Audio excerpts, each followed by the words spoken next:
Seems like I always run out of grease underneath. But anyway, we'll throw another grease cartridge in and keep on greasing.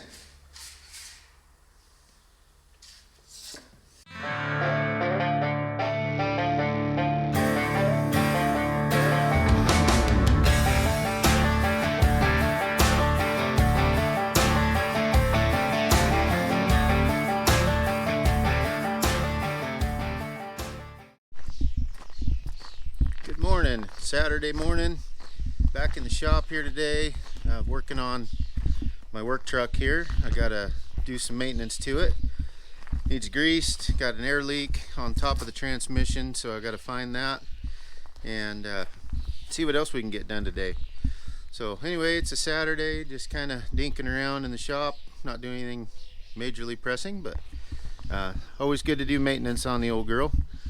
Gotta keep it running because that's how I make a living. So anyway, we'll bring you along. I gotta clean out my shop here and get the Jeep and the mowers out and get this truck in there.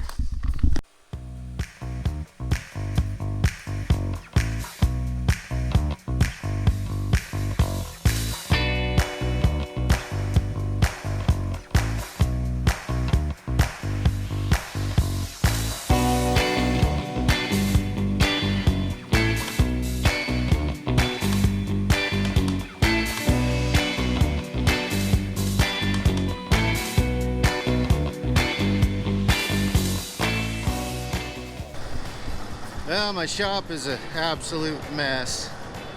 We've been working about 60 plus hours a week doing bridges, and it's just kind of bring stuff in, work on it as I get time, and it seems like I never have time to just clean it up, but it is a mess. Kind of almost embarrassing how messy it is right now. So I got to clean up some stuff. I still got parts over there from doing wheel bearings on my Jeep, and needs to sweep out, and then we'll bring the truck in.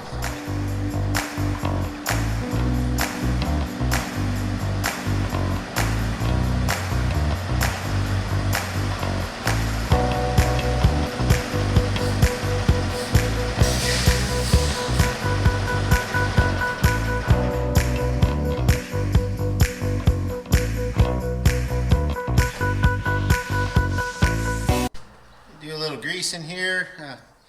Got my good battery powered grease gun, and gonna get after that. So there's zerks all over the front end of this truck, and then the clutch has a grease zerk, and then all the way down the drive line, all the way to the rear axle. So I grease all that, and it keeps her lubed up. Now here we go.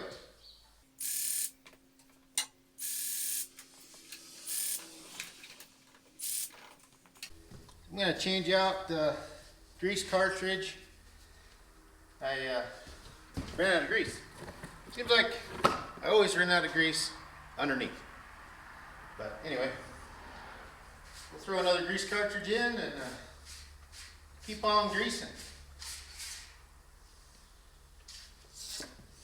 Good stuff. Like an ice cream cone.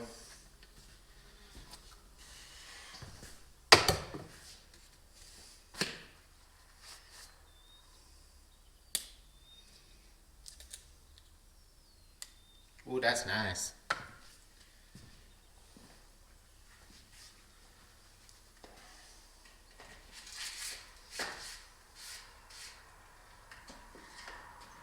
This grease gun I found, if I just start the tube on the threads and then hit the trigger, it seems to take. I don't have to prime it. It seems to prime good, and then I just tighten the tube up and she's ready to roll.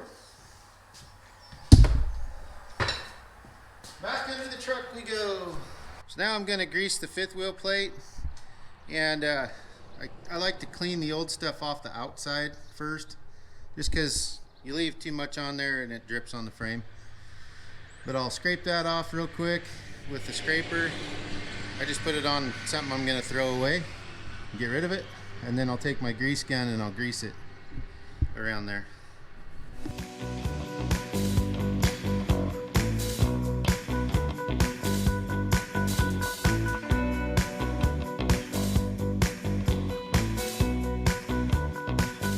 Alright, grab the other side.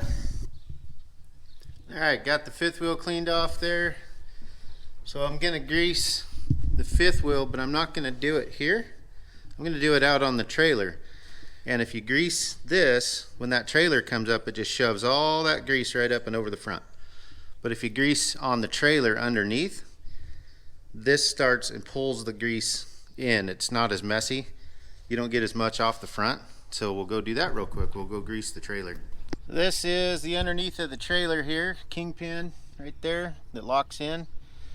So I just grease this, and then as you back in with that fifth wheel plate, it just kind of smears the grease right to the back, keeps it on the plate instead of shoving it all off the front of the trailer.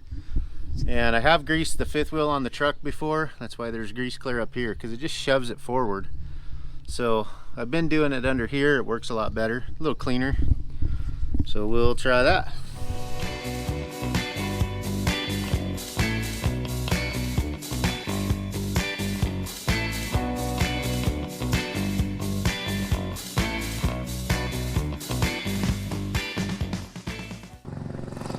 That's that. That was a noisy motorcycle. Anyway, that's that. That's greased, and that works better with the fifth wheel. And they got to be greased pretty good so they'll slide on each other. You can imagine there's a lot of weight sits on that, and it's just metal to metal if you don't put grease in it, and it will gall. It'll bind up and gall and actually wear the fifth wheel plate out quick and the trailer. And so I like to keep them pretty greased. Every time I grease the truck, I grease the fifth wheel plate. It keeps it good and greased. And around here we got so much dry dirt and dust, and that road spray they put on, the de-icer actually pulls the grease for some reason. It'll suck the grease out of stuff. It's kind of weird, but it does. It'll dry everything out and rust it. So I try to keep everything pretty well lubed. So the truck is greased, fifth wheel's greased. I'm going to go after this air leak, and you might be able to hear it.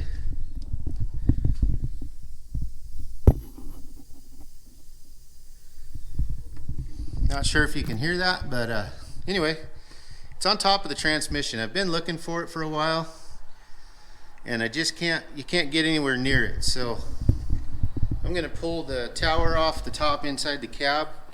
There's a plate there in the middle below the shifter, and I think I can take it off and get to that, I'm hoping. So anyway, I'm going to pull that off real quick, and we'll see if we can find our leak. Well, it was pretty easy. I found the leak. It was kind of where I thought it would be. So there's air lines that run down from these. See, it quits leaking when I flip that up. Now it's leaking again. And then this has air lines. So I thought it might be down here. And yes, my floor is a mess. Been busting my butt working, and haven't had time to just clean this truck proper, but it's gonna happen. So anyway, it's one of these. There's a butt connector right there, and it's leaking. So I'm gonna figure out which one it is, and we'll switch that butt connector out for a new one, and hopefully that'll solve our problem. But it leaks enough that if you let the truck sit for 45 minutes, it's out of air. So I want to fix that. I don't hear any other leaks on the truck. So hopefully that's it, and the thing will hold air better. It's kind of annoying if you jump out and run a piece of equipment or something, or load, and get back in and you're out of air.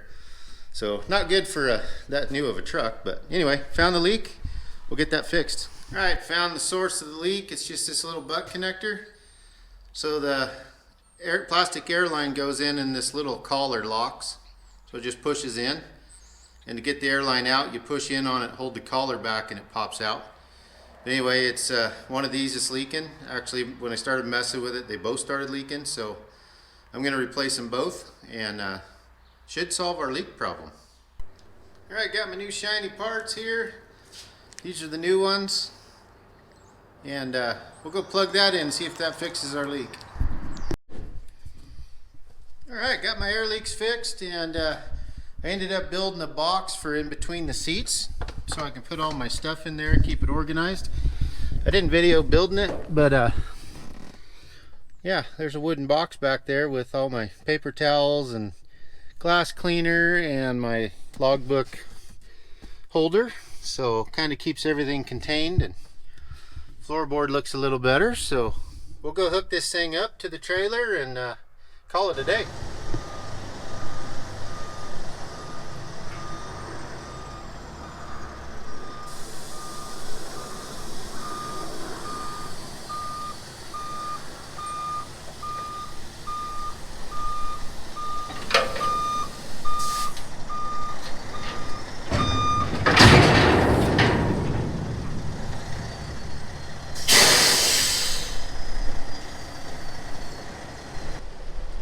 Got me some new mittens, nice and shiny. They won't be here in a second.